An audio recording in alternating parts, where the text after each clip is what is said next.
Alright, next thing we do is called push-up. You probably heard of it.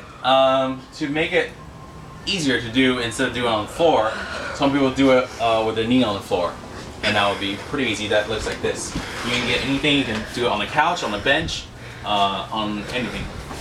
That's what it looks like. So when you get close enough so that when you're on the bottom of the movement, your chest touches the bench. So it looks like this. Okay.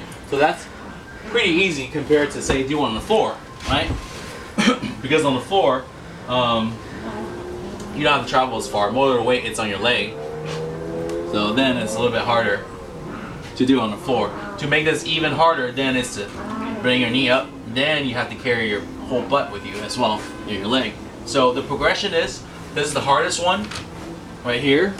And to make that a little bit easier, is to do it on the bench or the box without your knee on the floor, okay? And then to make this a little bit easier, is to do it on the ground with your knee on the bottom, okay? And then to make this even easier, is to do it with a knee on the ground and your hand on the box. That would be the easiest.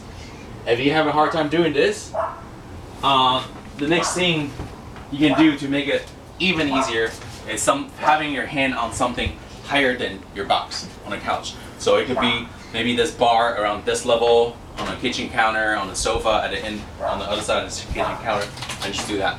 Go down and come up. Since most of the weight is on your leg, you're not really pushing that much, okay? If you're not 60-year-old, 70-year-old, you shouldn't be doing this.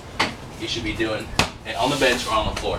The regular push-up looks like this, okay? So if you're doing more than 10, 12 reps of that and it's getting easier, what you can do is maybe do it on one leg, okay? You can do it out like this and rotate them, or do it inside. It will be a little bit harder, kind of like a single arm push-up. It'll look like that.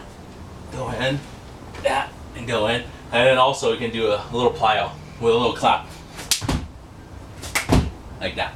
So if you are able to do 10, 20 reps on the push-up, then make it a little bit harder. So that's the push-up.